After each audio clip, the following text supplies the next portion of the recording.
What's going on, guys? Welcome back to the channel. If you're new here, this is where we break down the wildest Marvel stories ever told.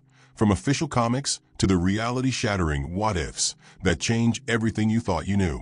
And today's story hits different. This one cuts deep. We're talking about Spider Man, but not the friendly neighborhood version you grew up with. Not the Peter Parker who always finds a way, who always saves the day, who always comes home. This is a story where Spider-Man dies saving Earth, and then his clone rises from the ashes to lead the very enemy he sacrificed everything to stop. Let that sink in for a moment. This is one of those stories where the line between hero and villain doesn't just blur, it completely collapses. Nothing about it is clean. Nothing about it is simple. It's layered with betrayal, fractured memories, and choices that make you question everything you believe about legacy and identity. What I love most about this particular tale is that it doesn't read like a comic book. It feels like mythology, like something whispered by survivors around fires in a world that barely made it through the darkness. Now, if you've been reading Marvel for a while, you've probably encountered clones before. We've had Scarlet Spider, Ben Reilly, Kane, and even some wild multiverse variants of Spider-Man. But this clone, this one is entirely different. He wasn't created by a villain with a grudge. He wasn't raised in some laboratory designed to produce evil. He was built as a contingency plan, a last resort, by people who genuinely believed they were doing the right thing. And every single piece of it goes catastrophically wrong. So what we're going to do is walk through this entire saga from beginning to end. We'll cover Spider-Man's final mission. We'll witness how his clone gets twisted into something terrifying. And we'll explore every dark corner of this fractured world. No scene breaks, no interruptions, just smooth storytelling the way we always do it. And by the end, you'll understand how one man's ultimate sacrifice became the foundation for someone else's war against everything he loved. If you're into these dark Marvel what-ifs, make sure you hit that subscribe button, drop a like on this video, and let me know in the comments whether we should explore what happens next in this universe. Because this clone story, it's far from over. Let's jump in. The beginning of the end started with Earth already losing. This wasn't a single enemy this time. It wasn't Thanos descending with his infinity gauntlet. It wasn't Galactus looming hungrily over the planet. It was something entirely new, something the heroes had never faced before. A race of alien machines that didn't simply fight to win, they adapted to survive. Every single time the Avengers developed a new strategy, these mechanical horrors evolved to counter it. They learned within minutes, sometimes within seconds. Energy blasts that once tore through enemy lines stopped working entirely. Vibranium, the strongest metal on Earth, got absorbed into their systems and turned against its wielders. Even magic, the most unpredictable force in the universe, couldn't hold them back for long. Doctor Strange threw everything he had at them, and they just kept coming, their forms shifting to deflect mystical energy like it was nothing more than light rain.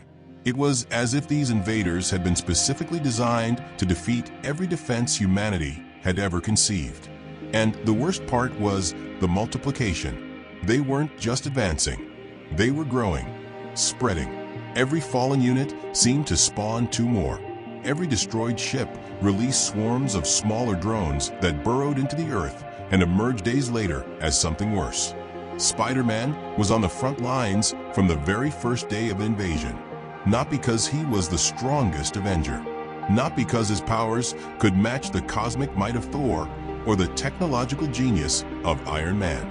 He was there because he was the one people followed.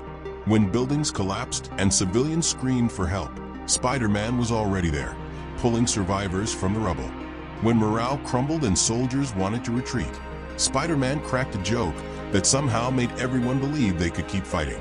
He helped frightened families find shelter when every other hero was too consumed by the larger battle to notice them. He never ran from danger. He never hesitated when someone needed saving. That made him dangerous in ways the enemy couldn't calculate, not just because of his strength or his speed or his impossible agility, but because he represented something their programming couldn't quantify. Hope. Pure, stubborn, irrational hope. and that terrified them more than any weapon. But then came the moment that changed everything, the tipping point that would reshape the entire war. The Avengers discovered a potential weakness buried deep within the alien network. A central hive mind, a mother core, hidden inside a satellite ship just beyond Earth's orbit. If they could somehow destroy it, the entire mechanical army might collapse. Every drone, every ship, every adaptive horror would simply shut down like puppets with severed strings. But reaching the core was nearly impossible. It was protected by something the Avengers had never encountered before, an adaptive shield that could scan incoming threats at the molecular level. It would read your DNA, analyze your abilities, learn everything about you in microseconds, and then block you out permanently. Thor couldn't break through because the shield learned his guardian energy signatures instantly. Tony's suits got scrambled the moment they approached. Even Carol Danvers, whose power could shatter moons, found herself repelled by barriers that evolved specifically to counter cosmic energy. Only one person had any chance of getting through. Someone fast enough, smart enough, and unpredictable enough to beat the pattern before the shield could fully analyze him. Peter Parker. When they presented the plan, he didn't hesitate, not even for a heartbeat. He just looked around the room at his exhausted friends, his broken teammates, and said 4 simple words: "I'll do it." There was no debate, no lengthy discussion about alternatives. Tony Stark immediately offered to accompany him, already calculating suit modifications that might help them both survive. Peter shook his head slowly, a sad smile crossing his face. "If this works, only one of us needs to die," he said quietly. "If it fails, you'll need every Avenger left alive to stop what comes next." "That's just math, Tony, and we both know I'm right." The room fell silent. Captain America looked like he wanted to argue, but the words wouldn't come. Natasha turned away, unable to watch. Even Thor, who had faced death countless times across millennia, seemed to age 1,000 years in that moment. Peter took the viral tech bomb they designed, a devastating piece of technology that would corrupt the mother core from the inside out. He modified it to work with his web shooters, made a few adjustments that only his unique understanding of both science and instinct could achieve, and then he left. He didn't say goodbye. That wasn't his style. We don't know exactly what happened inside that satellite. There's no footage surviving from those final moments. No audio recordings. No sensor data. The Avengers on Earth could only watch their screens and wait, hoping for any sign that the mission was progressing. For 4 agonizing minutes, there was only silence. Then, at the 5-minute mark, Earth itself seemed to shudder. The skies exploded with light. Not fire, not destruction, but something almost beautiful in its terrible finality. A cascade of energy rippled outward from orbit, washing over the planet like a cleansing wave. Every alien unit on Earth collapsed simultaneously. Some exploded into showers of mechanical parts.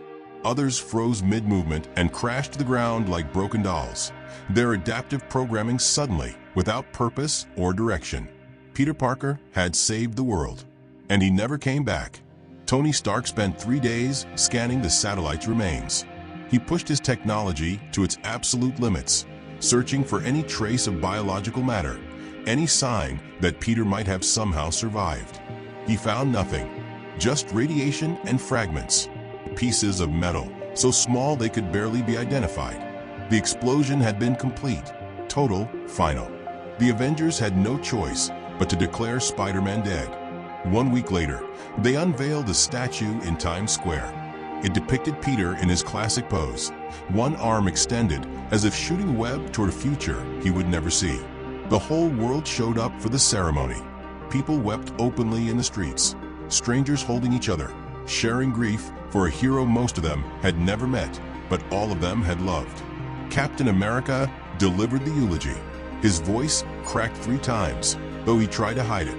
He spoke of courage, of sacrifice, of a young man from Queens who never stopped believing that everyone deserved to be saved. Thor stood silently, tears streaming down his face without shame. Tony couldn't speak at all. He just stared at the statue, his expression unreadable, his hands trembling at his sides. Even Dr. Doom observed a moment of silence in Latveria. No one quite knew what to make of that, but no one questioned it either. Some losses transcend rivalry. For a brief, precious moment, there was something Earth hadn't experienced in years: peace. The villains stayed quiet. The cosmic threats seemed to retreat. The world began rebuilding without fear of the next catastrophe lurking around the corner. People smiled again. Children played in streets that had been war zones weeks earlier. But beneath that peace, hidden from all scanners and surveillance systems, something else had already begun stirring.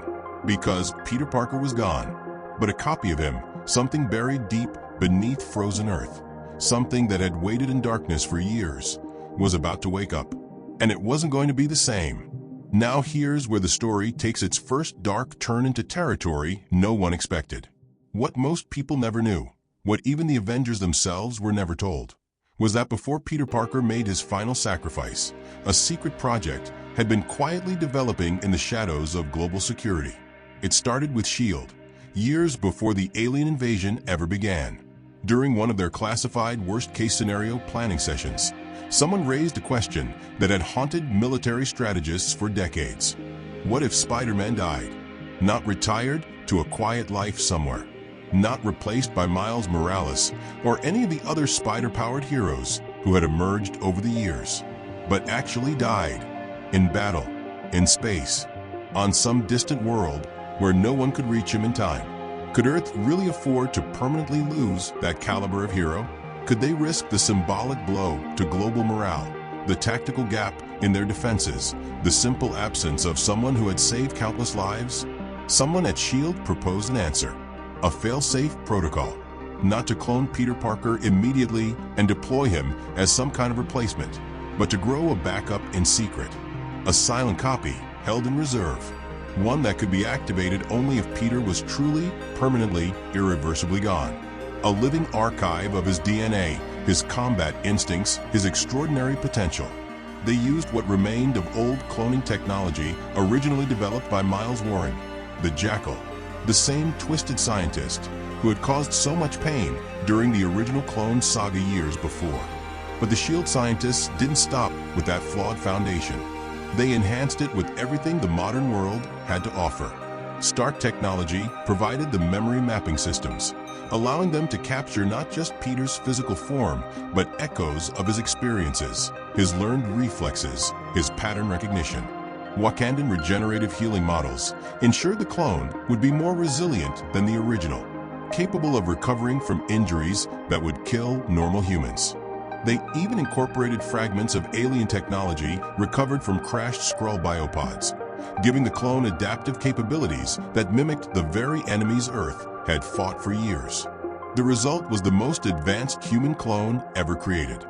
Faster than Peter, stronger than Peter, with senses refined to an almost supernatural degree. His spider sense wouldn't just warn him of immediate danger, it would perceive threats from miles away, giving him reaction times that bordered on precognition. But underneath all those enhancements, in theory, he was still Peter Parker. At least on paper. Nick Fury wasn't happy about it. He called the project a walking time bomb the moment he learned of its existence. He argued passionately against it in closed-door meetings, his one good eye blazing with an intensity that made subordinates uncomfortable. "You don't understand what you're doing," he warned them. "Cloning a hero isn't like copying a file.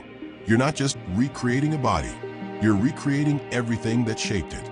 All the trauma, all the guilt, all the loss, all the pain that made Peter Parker who he is. You're bottling that darkness and hoping it stays corked forever. And I'm telling you right now, it won't." Maria Hill listened to his concerns. Then she ignored them completely. She signed off on the project under black-level clearance, burying it so deep in S.H.I.E.L.D.'s bureaucratic labyrinth that only a handful of people even knew it existed. They called it Project Mirror. The clone was grown in an underground facility beneath Alaska, protected by 6 independent fail-safe systems designed to prevent unauthorized activation. Once the clone reached biological maturity and showed stable vital signs, they placed it in cryogenic stasis, sleeping, dreaming fragmented dreams it would never remember. Safe, And for years, it remained exactly like that, forgotten by everyone except the automated systems monitoring its life signs, locked away beneath miles of ice and concrete, waiting until the day Peter Parker died. When the viral bomb detonated and destroyed the alien hive core, the resulting energy cascade did more than just shut down the invasion. Pulses of exotic radiation swept through Earth's defense grid, bouncing off satellites both active and abandoned, triggering systems that hadn't been accessed in decades. One of those pulses reached a dormant shield bunker buried deep beneath the Alaskan wilderness. Inside that frozen bunker, a pod suddenly illuminated. Sensors began scanning for the first time in years. Biometric confirmation came through automated channels. Peter Parker, status deceased. And then a simple command activated, following protocols that had been written when the real Peter was still alive. Activate clone protocol. But here's where everything began to go wrong. The world that clone was about to wake up in wasn't the world Peter Parker had saved. There were no SHIELD agents waiting at that facility to guide him through the disorientation of sudden consciousness. There was no welcoming committee to explain who he was and why he existed. There was no carefully prepared briefing to give him purpose and direction. There was just darkness, an empty, abandoned base where power flickered through damaged systems, and the slow, terrifying emergence of a mind that believed with absolute certainty that it was Peter Parker, but wasn't. The clone woke in fragments. At first, there were only flashes of sensation, blurred lights pulsing overhead, a strange mechanical humming that seemed to come from everywhere and nowhere, pressure in his chest like someone had reached inside him and hit a restart button on his entire existence. His eyes opened slowly, adjusting to dim emergency lighting that cast everything in shades of red and shadow. He was inside a dark chamber, surrounded by cold metal walls and blinking monitors displaying error messages he couldn't quite read. Broken screens showed nothing but static.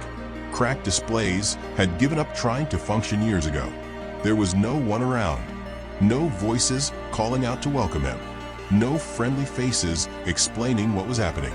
Just profound, absolute silence. His name was Peter Parker. At least, that's what something deep in his consciousness insisted. That was the identity written into his neurons, the name attached to every memory floating through his mind. But something felt fundamentally wrong. His memories weren't functioning properly. They came in disconnected pieces that refused to form a coherent picture.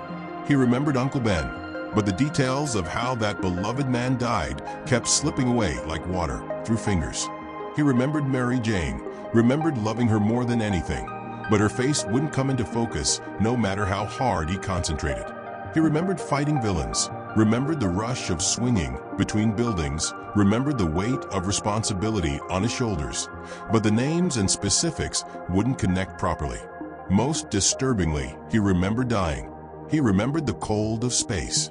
He remembered knowing he wouldn't survive. He remembered accepting that sacrifice with something close to peace. But he was still here. Somehow, impossibly, he was still here. The clone pulled himself from the pod on unsteady legs. His body felt strange, like wearing clothes that almost fit, but not quite.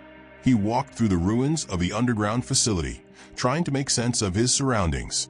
Everything had been abandoned for what looked like years. The walls bore scorch marks from some long-ago battle. Terminals had been fried by power surges or deliberate sabotage. Snow had somehow penetrated the outer levels, creating drifts in corridors that should have been sealed. When he finally reached a surface access point and looked outside, he found a world that was gray and lifeless. An endless white expanse beneath heavy clouds. No people, no rescue, no answers. He found a cracked mirror in what had once been a medical bay. He stared at himself for a long time. It was Peter's face looking back at him, Peter's body. When he spoke experimentally, Peter's voice emerged from his throat. But something essential was missing. The eyes that stared back at him were empty in a way Peter Parker's never had been. There was no warmth there, no humor, no spark of irrepressible hope. Just confusion and a growing, nameless dread. That's when he heard the signal.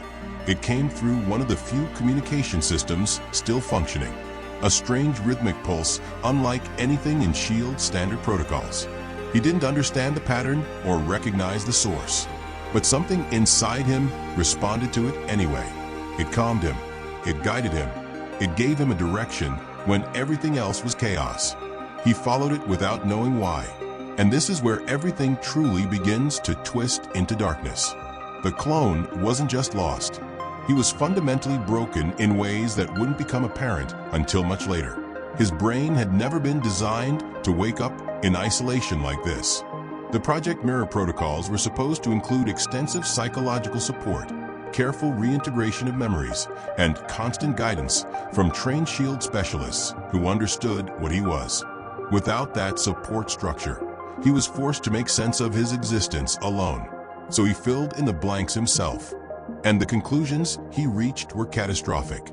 He decided that Peter Parker had been betrayed. The memories that surfaced, fragmentary and unreliable as they were, painted a picture of a hero who gave everything for a world that never appreciated him. He remembered pain. He remembered sacrifice. He remembered dying in cold darkness while the people he saved went on with their lives. He believed the Avengers had used Peter, that they'd sent him on a suicide mission because he was expendable, that the world let him die without consequence because heroes were just tools to be discarded when they'd served their purpose. He looked at the abandoned facility around him and saw confirmation of everything he suspected. Forgotten, thrown away, left to rot in the ice like garbage. He was all that remained now. And if Peter Parker had been too good to see the truth, too noble to recognize the betrayal, then his successor would be different. He would fix things in his own way. The signal he followed wasn't coming from any S.H.I.E.L.D. system. It wasn't human in origin. Something out there in the darkness of space had found him, and it wanted him to lead. While Earth mourned Spider Man, celebrating his sacrifice and beginning the slow process of rebuilding, the real threat hadn't truly disappeared. Yes, the Hive core was destroyed. The viral bomb had worked exactly as designed. The alien network on Earth collapsed completely, but not everything died with it. Far beyond the range of Earth's most sensitive scanners, hidden in the cold depths between planets, something waited patiently for its moment. The original invaders, the adaptive machines that Spider-Man sacrificed everything to defeat, weren't simply mindless automatons following programmed instructions. They were components of something far larger and more intelligent, a vast network with redundancies built upon redundancies, designed to survive any catastrophe. When their primary hive went dark, the High Command didn't panic. They adapted, just like their technology had always done. A new plan was formulated with cold, calculating precision. They would find a new leader for their forces on Earth. Not another machine, but something more subtle. Someone who understood humans from the inside. Someone who could be trusted to walk among the population without raising suspicion. Someone who could tear down Earth's defenses from within, where the surviving heroes would never see the threat coming. That's when their long-range scanners detected something unusual. The signal they sent wasn't random. It was carefully targeted, broadcast into the dark corners of Earth's abandoned technological infrastructure. It searched for specific genetic markers, for patterns that matched known hero profiles. The pulse pinged off forgotten laboratories, crashed satellites, deep underground bunkers that humanity had lost track of decades ago. And then it found something perfect: Peter Parker's clone. The match was extraordinarily strong. Human consciousness, hero DNA, combat capabilities that exceeded almost every other individual on the planet. But more importantly, the clone's identity was fractured. That was the key to everything. A normal Spider-Man, one with intact memories and clear purpose, would never join them. Peter Parker's moral core was too strong, too fundamental to who he was. But this wasn't Peter Parker. This was someone desperately searching for answers, someone longing for a reason to exist. And the invaders were very good at providing those things. They reached out through the signal, not with commands or threats, but with something far more dangerous: purpose, understanding. They told him Earth was still broken despite its surface appearance of peace. They showed him evidence of corruption among the survivors, of heroes who failed to prevent the invasion in the first place. They told him the Avengers had deliberately let Peter Parker die because he had become too powerful, too beloved, too inconvenient for their carefully managed heroic hierarchy. They whispered that he could finish what Peter started. He could save the world properly this time. They fed his confusion. They fueled his doubt. They took every fracture in his psyche and widened it carefully, methodically, until the cracks became chasms. And the clone believed them, not because he was stupid, not because he was inherently evil, but because they told him exactly what his broken mind needed to hear. He stopped thinking of himself as Peter Parker. That name belonged to a dead man, a martyr, a fool who had sacrificed everything for a world that didn't deserve him. He was something new now, something with purpose. He was becoming their perfect weapon, the one who would lead Earth's final fall. And no one on the planet below even knew he was alive. The clone made his choice in the darkness of that frozen bunker. He was done being a ghost. He was done clinging to memories that didn't belong to him. He stopped answering to the name Peter Parker entirely. That identity felt like a costume that no longer fit, designed for someone who saw the world through naively hopeful eyes. The name belonged to a man who believed in humanity's goodness despite all evidence to the contrary. A man who died for that belief and received nothing but a statue and fading memories in return. So he chose something new. Not Peter, not Spider Man. They called him Webshade. And under that name, he transformed into something truly terrifying. The invaders didn't just give him orders and point him at targets. They gave him gifts. A new suit emerged from their technology, bonded to his body like a second skin. It wasn't made of fabric or conventional materials. This was living technology, adaptive and hungry, capable of shifting forms in response to his will. The suit was black as the void between stars. Veins of crimson light pulsed through its surface like blood vessels, giving it an organic quality that made observers deeply uneasy. There was no spider symbol on the chest, no web patterns decorating the mask, just shadows that seemed to move independently of light sources, and a silence that surrounded him like a physical presence. His powers had been dramatically amplified by the alien integration. The webs he produced could slice through reinforced steel as easily as paper. Claws extended from his fingertips that tore through military-grade armor like it was tissue. His spider sense, already superhuman, now reached across entire cities, warning him of threats before they even materialized into definite plans.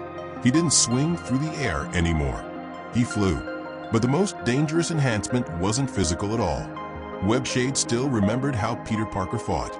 Every technique, every counter move, every strategy in the Avengers playbook. He knew exactly how each hero thought, what their psychological weaknesses were, where they would position themselves in combat, and what their breaking points looked like. He didn't just fight like a hero. He fought like someone who knew exactly how to defeat heroes. His first missions for the invaders were surgical strikes against resistance camps, small bases hidden underground where survivors had gathered to rebuild some semblance of civilization, supply networks that kept isolated communities fed, communication towers that allowed scattered human groups to coordinate their efforts. He approached each target methodically, without emotion, with the precision of someone who had studied Spider Man's every move and then removed all the mercy. He didn't kill everyone. That would have been too quick, too clean. He killed just enough to send a message. Earth's protector is gone. I'm what's left now. The invaders watched his progress with something approaching satisfaction. He was efficient beyond their projections, relentless in ways that exceeded their requirements. A perfect symbol of their eventual victory. A fallen hero turned into their ultimate weapon.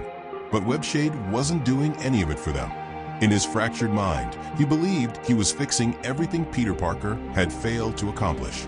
No more mercy for those who would exploit it. No more waiting for enemies to reform. No more rules that only bound the heroes, while villains did whatever they pleased. Peace would come through control.